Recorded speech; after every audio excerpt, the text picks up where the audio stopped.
अस्सलाम वालेकुम नाजरीन। अब हम बात करेंगे कि एक जुमला जो हम बड़ा कॉमन है कि सबसे बड़ा रोग क्या कहेंगे लोगों को खुश करने के लिए हम बहुत सारे काम जो नहीं करने चाहिए वो कर लेते हैं और जो करने चाहिए वो इस खौफ से नहीं करते क्या कहेंगे लोग। ठीक है, तो ये एक बड़ा गलत किस्म का फलसफा है जिसका हम बड़ा गलत किस्म का यूज करते हैं कि याद रखिएगा कि सबसे पहले तो आपने जो अपना किबला रखना है, अपनी डायरेक्शन रखनी है, वो लोग नहीं रखने।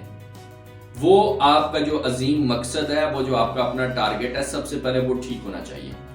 अगर आपका मकसद ठीक है तो कोई आपका साथ दे रहा है, कोई आपका साथ नहीं दे रहा, ये मसला नहीं है। ठीक है, लेकिन अगर आपका मकसद गलत है और सारे लोग क्लैपिंग कर रहे हैं, सारे तारीफें कर रहे हैं, सारे आपको अप्रिशिएट कर रहे हैं, ठीक है, और आप गुनाहों की दलदल में जा रहे हैं, आप बुराई की तरफ जाते जा रहे हैं, तो वो सबकी तारीफें भी लेकर डूबेगी।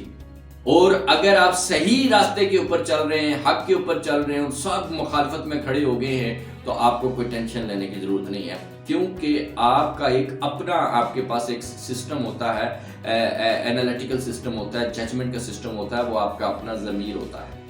आपका ज़मीर आपको बता देता है कि आप गलत हैं या आप सही हैं। जब भी हम कोई काम करते हैं तो काम करने के बाद या तो बेसुकूनी महसूस होती है या फिर सुकून महसूस होता है।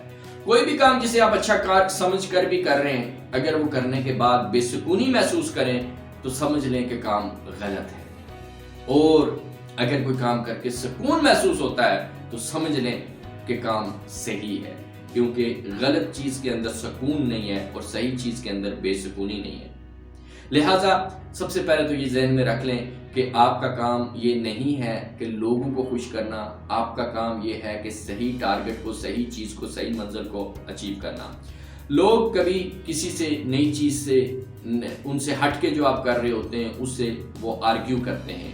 जब पैगम्बरों ने भी पैगाम दिया तो वो उनके खिलाफ भी उठ के खड़े हो गए। अल्लाह के बड़े नेक लोगों ने अजीम मकसद के लिए उनको दावत दी तो वो उनके ऊपर ताने देने लगे, उनको बातें करने लगे, उनके ऊपर तनकीद करने लगे।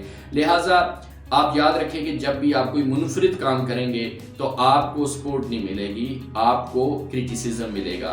और याद रखिएगा कि जब आप किसी मंजिल की तरफ जा रहे होते हैं तो अकेले होते हैं, और जब आप उसको अचीव कर लेते हैं तो दुनिया आपके पीछे आके खड़ी होती है। जब तक आप प्रूव नहीं करते, जब तक आप अचीव नहीं करते, लोग नहीं मानेंगे।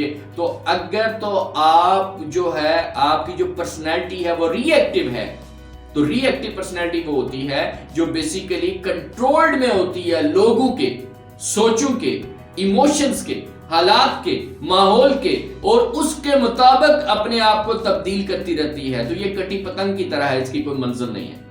प्रोएक्टिव पर्सनैलिटी वो होती है जिसको कंट्रोल होता है, जो गालिब होता है। अल्लाह ताला ने अशरफुल मखलूकात बनाया है गालिब होने के लिए, अपने नफ्स के ऊपर, लोगों के ऊपर, सोचों के ऊपर, जज्बात के ऊपर, माहौल के ऊपर, कि अपनी सिमत को दुरुस्त रखें, और सिमत को दुरुस्त रखने के बाद अपना जो स्टीयरिंग है गाड़ी का वो अपने हाथ में रखें। ना हमसायों को दें, ना दोस्तों को दें, ना रिश्तेदारों को दें, ना लोगों को दें, ना तमाशाइयों को दें। भाई आप जब गेम खेल रहे हैं तो आपका काम है गेम पे फोकस करना, तमाशाई का काम है शोर शराबा करना, हुटिंग करना, क्योंकि उसका वही काम है। आपने उसका जवाब नहीं देना। अगर किसी को जवाब देना चाहते हो तो अपनी परफॉर्मेंस से दो। अगर किसी को मुतमईन करना चाहते हो, किसी को प्रूव करना चाहते हो, तो करके दिखाओ, lead by example, that's it.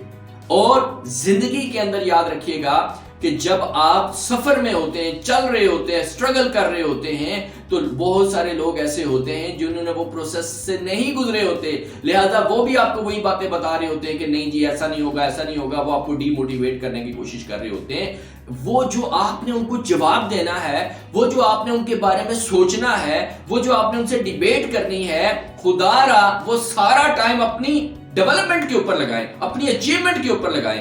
कितना फालतू टाइम होता है हमारे पास, कितना बेकार टाइम होता है हमारे पास कि हम लोगों से उलझते हैं, बहस मुबासे करते हैं, साबित करने की कोशिश करते हैं, सही और गलत के ऊपर करने की कोशिश करते हैं। क्या हमने अपने सारे काम कर लिए हैं? क्या हमने अपनी अचीवमेंट्स कर लिए हैं? क्या हमने अपने टारगेट्स अचीव कर लिए हैं? क्या अब हमारे पास और कोई मसला नहीं रह गया कि हम इन कामों में पड़े हुए हैं? तो भाई याद रखिएगा, जिसको अपने से दूर करना चाहते हैं उसके ऊपर तनकीद करें, اور اسے بحث کریں. یہ دو ایسی چیزیں ہیں, یہ دو ایسی بیماریاں ہیں کہ نقصان کے سوا اس میں آپ کو کچھ نہیں ملنے والا. لہٰذا نہ تو تنقید کریں, نہ بحث کریں, نہ کسی کی تنقید کو جگہ دیں. آپ کو وہی چیز اثر کرے گی جو جگہ دیں گے. اپنے آپ کو پروٹیکٹ کریں کہ یہ چیزیں یہاں سے آئیں, ٹکرا کے واپس چلی جائیں, ان کے لیے آپ کے پاس ٹائم نہ ہو. آپ کا ٹائم, آپ کا فوکس آپ کی منزل کی طرف ہو. اور جب آپ کا گول ٹھیک ہے, راستے میں پریشانیاں بھی آئیں گی, راستے میں تکلیفیں بھی آئیں گی, ہوائیں بھی چلیں گی, بارشیں بھی آئیں گی, طوفان بھی آئیں گے, لیکن آپ کو کوئی نہیں سوچنا کہ راستہ کیا ہے, مشکلات کیا ہے, تکلیفیں کیا ہیں. کیونکہ کامیاب لوگ راستے کو نہیں دیکھتے, کامیاب لوگ مسائل کو نہیں دیکھتے, کامیاب لوگ اپنی منزل کو دیکھتے ہیں. کامیاب لوگ تماشیوں کو نہیں دیکھتے, لوگوں کی باتوں کو نہیں دیکھتے, منزل کو دیکھتے ہیں. تو آپ جب منزل پہ پہنچ جائیں گے, وہی لوگ بدل جائیں گے, وہی آٹوگراف لینے کے لیے کھڑے ہوں گے, وہی تصویریں بنوانے کے لیے کھڑے ہوں گے, وہی آپ سے مشورے مانگ رہے ہوں گے. تو لوگوں کو تب مشورہ دو جب وہ مشورہ مانگیں. لوگوں کی اصلاح تب کرو جب وہ آپ کے لیے پاس اصلاح کے لیے آئیں. اگر ایسا معاملہ نہیں ہے تو خام خواہ اپنا ٹائم ضائع نہ کریں اور ان کا ٹائم ضائع نہ کریں, کیونکہ وہ آپ سے نہیں سیکھنے والے, وہ آپ سے نہیں بدلنے والے. تو اپنے آپ کے اوپر فوکس کریں, لوگوں کے اوپر فوکس نہ کریں. آپ کیا سوچ رہے ہیں, آپ کا کیا مقصد ہے, آپ کی کیا منزل ہے, یہ آپ کے لیے امپورٹنٹ ہے. یہ نہیں ہے کہ لوگ آپ کے لیے کیا سوچ رہے ہیں. Thank you very much. اللہ حافظ.